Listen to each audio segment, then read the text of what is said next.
मैं नेपाल के बारे में बात कर रहा हूँ कि नेपाल में भी अभी फ्रीडम पर फ्री स्पीच पर बहुत खतरा मंडरा रहा है। सरकार फ्री स्पीच को कंट्रोल करना चाहती है, क्योंकि सरकारों का जो इनहेरेंट कैरेक्टर क्या है कि वो अथॉरिटेरियन होना चाहती है, टोटलिटेरियन होना चाहती है। नेपाल की सरकार भी कोई आलोचना नहीं सुनना चाहती है। जो नेपाल के भी सत्ता में बैठे हुए लोग हैं वो अपनी आलोचना नहीं सुनना चाहते हैं। वो जो करप्शन कर रहे हैं वो उसको छिपाना चाहते हैं, लेकिन मीडिया में ये चीज़ तो आ रही है। तो इसलिए ये मीडिया को जो इस तरह से सोशल मीडिया ये पावरफुल टूल है, इसको दबाया नहीं जाना चाहिए। इस देश में संविधान ने 3 शक्तियां बनाई, जुडिशरी बनाई, लेजिस्लेचर बनाई, एग्जीक्यूटिव बनाई। आप सब लेजिस्लेचर्स को, चुने हुए प्रतिनिधियों को या नेताओं को क्यों इतनी तरजीह देते हैं? आप लोगों ने आसमान पर उठा दिया पत्रकारों ने उनको। आज अभी कल शपथ लिए दिल्ली की एक छोटी सी सरकार ने, अखबारों ने, आधे अखबार उसी की तस्वीरों से और उनके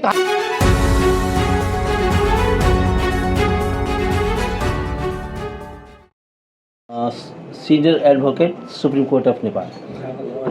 एक्चुअली ये जो फ्री स्पीच का इशू है, अभी नेपाल में गवर्नमेंट ने एक सोशल मीडिया बिल करके पार्लियामेंट में पेश किया है। तो अभी पिछले हफ्ते ही वहाँ एक प्रोटेस्ट प्रोग्राम हुआ था, जिसमें मैंने अपना लेक्चर दिया था। तो मेरा ये मानना था कि सोशल मीडिया अभी बहुत पावरफुल हो चुका है, और जिससे नेपाल की सरकार भी डर रही है।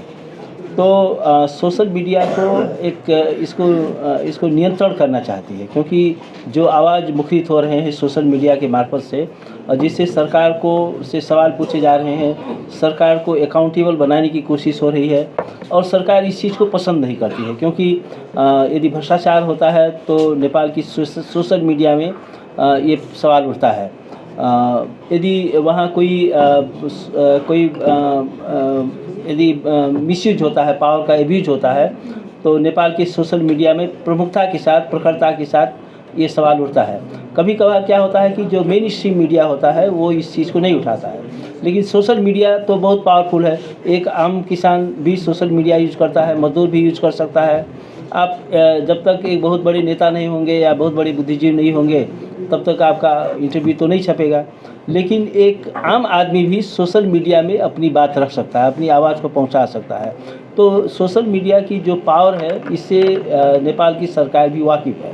तो इसलिए वो ये चाहते हैं कि इस चीज़ को वो नियंत्रण नहीं, समाप्त ही करना चाहते हैं। रेगुलेशन नहीं कि they don't want to eliminate it. तो ये बहुत ख़तरनाक चीज़ है। इससे एक नेपाल में एक डेमोक्रेटिक वैसे सिस्टम है। नेपाल में भी फंडामेंटल राइट्स चैप्टर है कॉन्स्टिट्यूशन में, जिसने फ्री स्पीच को as a fundamental rights ensure किया है। नेपाल में भी सूचना का हक है, राइट टू इन्फॉर्मेशन, वो भी कॉन्स्टिट्यूशनली गारंटेड राइट है। नेपाल में भी नेपाल के कॉन्स्टिट्यूशन में ये संचार का हक, ये भी कॉन्स्टिट्यूशनली गारंटेड राइट है, और फ्री स्पीच ये भी गारंटेड है। इसमें कुछ रीजनेबल रेस्ट्रिक्शन लग सकते हैं, लेकिन एक चीज़ हम लोग को ये समझना होगा कि रीजनेबल रेस्ट्रिक्शन का मतलब ये है कि in the name of reasonable restriction वो आप होल सोल बैन नहीं कर सकते हैं। The right is a fundamental, restriction is not fundamental. वो रेस्ट्रिक्शन के नाम में आप उसको एलिमिनेट करना चाहते हैं, तो कोई भी रेस्ट्रिक्शन वो डॉक्ट्रिन ऑफ प्रोपोर्शनैलिटी बोलते हैं, समानुपातिकता का सिद्धांत। अर्थात राज्य क्या हासिल करे, जैसे पब्लिक सिक्योरिटी आया, पब्लिक डिसऑर्डर की इशू है, कंटेम्प्ट ऑफ कोर्ट का है, तो इसमें एक प्रोपोर्शनैलिटी का डॉक्ट्रिन अप्लाई होना चाहिए, उसमें एक माइंड प्रयोग होना चाहिए। और court has every right to test the reasonability of restriction. Unreasonable restriction नहीं लगा सकते हैं। लेकिन अभी क्या कर रही है, अभी नेपाल में भी, मैं भारत के बारे में तो आप लोग ही ज़्यादा जानकार हैं, उसके बारे में आप लोग बता ही रहे हैं। मैं नेपाल के बारे में बात कर रहा हूँ कि नेपाल में भी अभी फ्रीडम पर फ्री स्पीच पर बहुत खतरा मंडरा रहा है। सरकार फ्री स्पीच को कंट्रोल करना चाहती है, क्योंकि सरकारों का जो इनहेरेंट कैरेक्टर क्या है कि वो अथॉरिटेरियन होना चाहती हैं, टोटलिटेरियन होना चाहती हैं। नेपाल की सरकार भी कोई आलोचना नहीं सुनना चाहती है। जो नेपाल के भी सत्ता में बैठे हुए लोग हैं वो अपनी आलोचना नहीं सुनना चाहते हैं। वो जो करप्शन कर रहे हैं वो उसको छिपाना चाहते हैं, लेकिन मीडिया में ये चीज़ तो आ रही है। तो इसलिए ये मीडिया को जो इस तरह से सोशल मीडिया ये पावरफुल टूल है, इसको दबाया नहीं जाना चाहिए। और नेपाल के कंटेक्स्ट में मैं ये कहूँगा कि अभी ये जो बिल आया है हम लोगों ने बात किया है, मैंने तो पब्लिकली इस चीज़ को बोला है, पब्लिक स्पेस में बोला है कि नेपाल को सरकार को इस मीडिया बिल को वापस लेना चाहिए, क्योंकि in the name of regulation आप वो उसको एलिमिनेट करना चाह रहे हो और उसमें कोई डॉक्ट्रिन ऑफ प्रोपोर्शनलिटी नहीं है और वो भी कोई सेंस नहीं है।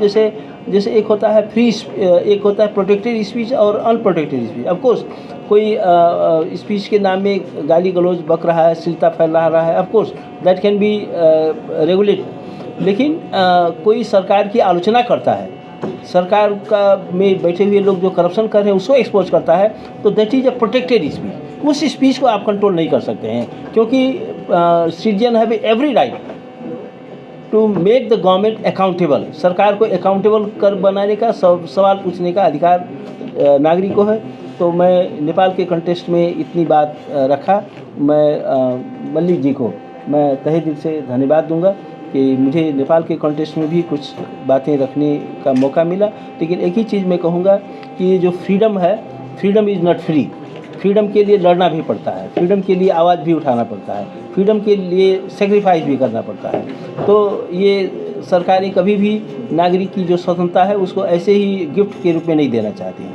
तो we have to assert our space, अपना जो फ्रीडम है उसको एसर्ट करना पड़ता है, उसके लिए सेक्रीफाइस करना पड़ता है। Thank you so much. एक बहुत बुद्धिमान ने ये बात कही होगी कि भाई pen is mightier than sword, कि तीर चलाओ न तलवार निकालो, जब सामने दुश्मन है तो अखबार निकालो। आज का प्रिंट मीडिया जिसको आप सब गोदी से अखबार निकालो, हाँ जी, तो वो सामने तो अखबार तो मुकाबिल हो। मैं ये कहना चाह रहा हूँ कि आज का प्रिंट मीडिया गोदी मीडिया की संज्ञा से जाना जा रहा है। एक सज्जन अभी बोल गए थे कि भाई तीनों संविधान के जो तीनों अंग हैं, लेजिस्लेचर ले लीजिए, एग्जीक्यूटिव ले लीजिए और जुडिशरी ले लीजिए, वो एक थाली में सब चटोरापन दिख रहा है और उसके बाद झूठन के लिए पत्रकार इंतज़ार कर रहा है। इस दुर्दशा के लिए हम कौन जिम्मेदार बने?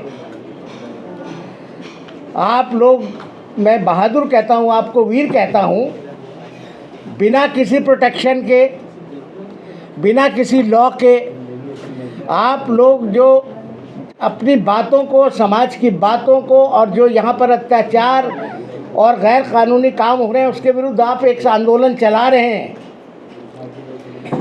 अभी आपने देखा पीछे में, ये मैं कहना चाहता हूँ कि एडवोकेट्स का फ्रीडम स्पीच की आपने गौतम सामने बात की। संविधान ने एक अधिकार दिया है 19(2) के अंतर्गत आर्टिकल के कि भाई आपको वाणी की स्वतंत्रता है, और जब वकीलों की स्वतंत्रता का हनन करने का प्रयास सरकार ने किया तो मुंह की खानी पड़ी। वकीलों की एकता आपके सामने एक उदाहरण है। आप साथियों सारे एकत्र होकर, जैसे मलिक साहब ने कहा, गौतम साहब ने कहा कि वकील समुदाय आपके साथ खड़ा है, आप डर निकाल दीजिए। जैसे आपने फरमाया कि आप डर निकाल दीजिए कि जेल में जाने का डर क्या है, एक बार जन्म हुआ है तो एक बार मृत्यु को तो प्राप्त होना ही है। आप सब संगठित हो जाएं, वकील समुदाय के लोग जो हैं आपके साथ रहेंगे और आप मांग करें कि सोशल मीडिया के लोगों का एक प्रोटेक्शन एंड वेलफेयर लॉ बनना चाहिए। There should be a legislation कि भाई ये protection and welfare of the social media personal law should guarantee your freedom and your protection. इस मंच से आप इस बात का तहिया करें, इस बात का इरादा करें कि आपने संघर्ष में लड़ना है और इस कानून को बनाना है, वकीलों की मदद से बनाना है। और जो जितने भी न्यायविद हैं, लॉ के प्रोफेसर्स हैं, लॉ के टीचर्स हैं, लॉयर्स हैं, हमारे सब महेंद्र श्रीवास्तव जी बैठे हैं, नेहरा जी बैठे हैं और मलिक साहब बैठे हैं, ये कर्नल उप्रेती बैठे हैं, ये निंदा जी बैठे हैं, डॉक्टर निंदा, गौतम जी बैठे हैं, ये सब वकील आपके साथ हैं, आपकी पीड़ा को समझते हैं कि आपको एक रिस्क रहता है, आप किसी बात को अगर स्पष्ट कहना चाहते हैं तो डर रहता है कि पुलिस आकर आपको घेरे ना। आप ही देखा अभी तक उस कई लोगों ने, प्रशांत भूषण ने बड़ी मुश्किल में 1 रुपया का दंड देके जान बचाई। देखिए ना, एक कितना बड़ा वकील, उसको भी इन्होंने रगड़ दिया था कि भाई कंटेम्प्ट ऑफ कोर्ट में हम तुम्हें रगड़ देंगे, और वो खलील वगैरह को अभी तक ज़मानतें नहीं मिली हैं। आप संगठित हो जाइए, आपके साथ रहेंगे। दूसरी बात कहना चाहता हूँ, इस देश में संविधान ने 3 शक्तियाँ बनाई, जुडिशरी बनाई, लेजिस्लेचर बनाई, एग्जीक्यूटिव बनाई। आप सब लेजिस्लेचर्स को, चुने हुए प्रतिनिधियों को या नेताओं को क्यों इतनी तरजीह देते हैं? आप लोगों ने आसमान पर उठा दिया, पत्रकारों ने उनको। आज अभी कल शपथ लिए दिल्ली की एक छोटी सी सरकार ने, अखबारों ने, आधे अखबार उसी की तस्वीरों से और उनकी कहानियों से भरे पड़े हैं। इस देश की गरीबी, इस देश की बेरोजगारी, इस देश में भ्रष्टाचार, उसका कोई प्रचार नहीं करता। बहुत बढ़िया। आप लोग जिम्मेदार हैं, आप हिम्मत करिए। ये तो गोदी मीडिया नहीं करेगा।